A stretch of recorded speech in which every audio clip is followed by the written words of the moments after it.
G'day guys and gal! One of my favourite themes of Warhammer 40k is other factions looking at Imperial Titans, remarking how stupid, impractical and wasteful they are before then getting their asses handed to them by Titans and then making their own versions. It happened to the Tau, it happened to the Orcs, although the Orcs always thought they were awesome, and it even happened to the Tyranids. I bet the Necrons would as well if they were capable of inventing or creating anything new. The Bio-Titan, the ultimate land-based Tyranid bioform, something that makes the Norn emissaries and even the Swarm Lord look like a cuddly puppy. These monsters are the driving force behind Tyranid onslaughts. Every time they appear on the battlefield, it's the ultimate oh shit moment. But just how powerful are they really? Are they the equivalent of an Imperial Battle Titan, or are they just an especially large bug that needs a bit more bug spray to deal with? Before we get started, if you've been following Major Minis, which you totally should by the way, the Instagram is sick, you may have noticed our Xenonid range, our twist on combining of aliens and Tyranids to make a really cool custom hive fleet. Well, we decided to turn it up a notch, as I'm happy to announce the launch of the Xenonid Titan,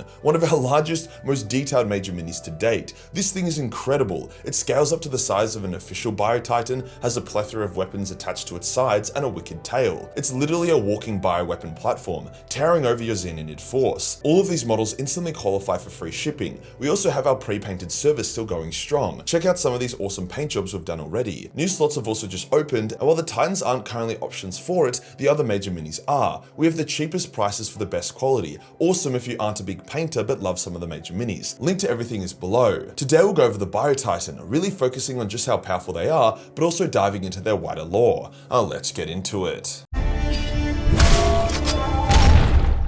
The Tyranids are extremely adaptable, both physically and in terms of tactics. When Hive Fleet Behemoth first invaded the Milky Way, their strategy was quite primitive. It involved more or less just Zerg rushing. It was effective, but more so because the Imperium had never faced the Nids before rather than it being a sound strategy. If the Tyranids had never changed their methodology, they would have become the easiest opponent to deal with, as the Mechanicus develops new weapons amazing for crushing enemy swarms, and the Space Marines and Imperial Army also adapt their tactics. Since Behemoth, the Tyranids are barely recognizable. They have psychic Nids to counter enemy psychers, they use way more range firepower, they have assassin death squads that target enemy officers. Something the Tyranids also needed to adapt to was everyone using gigantic mech titans in battle, hence they created their Hierophant, their Bio-Titan. Now since all Tyranid bioforms are basically created from a blueprint, and that blueprint only really requires biomass and time to turn into a living Tyranid, the Nids can deploy a lot of Bio-Titans, even going as far as to deploy them in broods, which sounds overpowered until you realize that Titans very rarely walk alone, instead grouping into maniples. As Bio-Titans are so massive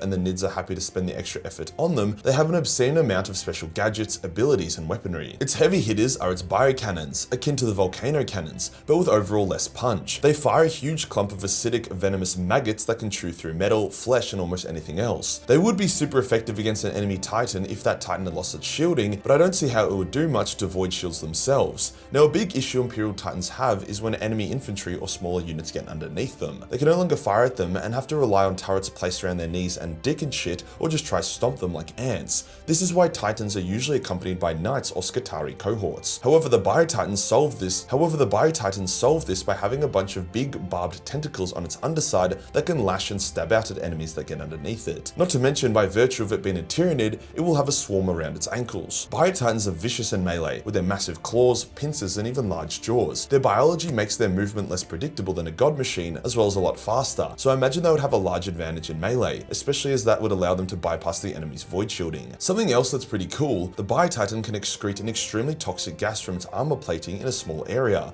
so if it's getting swarmed and surrounded, it can basically turn into a mini holocaust. The gas is non-lethal to Tyranids. Now this all sounds cool, but it doesn't sound like enough to take down a battle Titan in a fair fight. How do the Bio-Titans survive a volcano cannon shot, for example, without a void shield? Well, the Tyranids have thought of that as well. All Hierophant Bio-Titans are also psychic and can project a psychic shield, because of course they can. This protects them from psychic and physical attacks, whilst also allowing it to use psychic attacks in return, ranging from just fucking with people's brains all the way to shooting lightning out of its massive dickhole. This psychic power actually makes them somewhat like the Auto-Sinister Psi-Titans, in the way that a Bio-Titan can rapidly heal itself mid-battle. It can also force itself to mutate incredibly quickly. If it needs to be more melee focused, it can mutate more claws. If it needs to be a heavy firepower weapons platform, it can mutate more spore mortars and bigger biocannons. So with all this in mind, how does a Bio-Titan Titans square up to an Imperial Battle Titan? Well, in a straight up slugfest, the Battle Titan will always win. It's bigger, badder, has more firepower, and is more durable. Now, the following numbers I'm about to say do sound pretty off, but the lore says a Warlord Titan is anywhere between 1,000 to 2,500 tons in weight. The writers never really seem to agree on a Titan's size, but that is one chunky boy. The only lore I could find regarding the Bioid Titan's girth is that it's about 15 meters tall and weighs like 60 tons, so it's a fraction of the weight and about half the height of a Warlord Titan. In fact, on tabletop, the Hierophant seems to be more so the size of a Warhound Titan, only a bit bigger than the largest Imperial Knight. Now, with the lore and the fact that Bioid Titans are grown, you could technically get them a lot bigger, 30 meters tall and hundreds of tons instead, making it somewhat more on the same scale. But what we're shown in the lore and tabletop, which to be honest isn't a whole lot, makes them seem like baby Scout Titans on the scale of things. Perhaps the Tyranids believe that the massive investment of biomass to create Mega Titans just isn't worth the loss of biomass if they're taken out. Space Marine 2 seems to have bigger Bioid Titans than what's usually shown, but they also show Imperial Titans as being bigger in general. Here's the thing though, when Bioid Titans engage Imperial Titans, they don't just walk towards them slowly trading fire. They would get obliterated if they did that. Instead, they scurry around, significantly faster than Imperial Titans. They can also burrow underground or through mountains. There was a battle between a Titan Maniple and a brood of Hierophants in the lore, and the Tyranid Bioid Titans managed to burrow and scutter quickly to avoid most of the Imperial's firepower, becoming quite problematic and difficult to deal with. The Imperial Titans did end up winning, but it shows that the Bioid Titans do have a way of evening the odds. The thing is, the Tyranids aren't expecting their Bioid Titans to match Imperial Titans. For invasions, they make extremely solid backbones of Tyranid swarms, as the usual anti-swarm techniques don't work on Bioid Titans. When facing Titans, they would gladly lose 3 Bioid Titans to take down 1 Warlord. They can just simply make more Bioid Titans with more biomass. An Imperial Titan takes a lot of time, energy, resources, and focus to be made on a specific forge world. The Princeps are also exceptionally rare individuals that take a ton of training. When a new Titan is built, it then needs a coffin ship to take it to the war zone that requires it.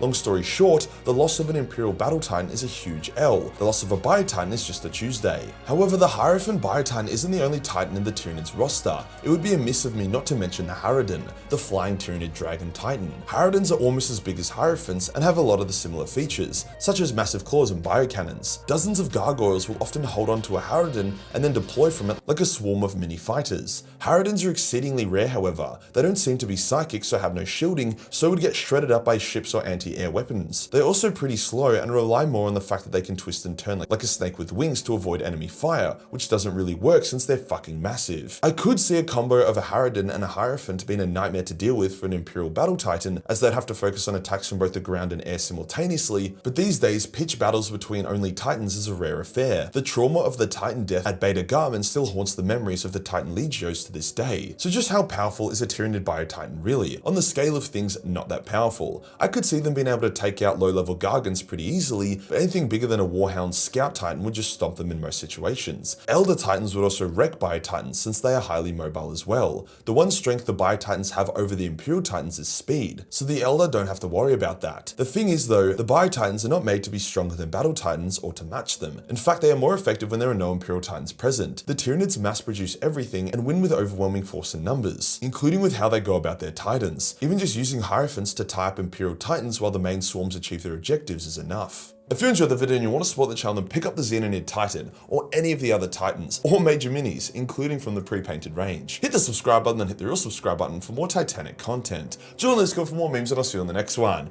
Peace.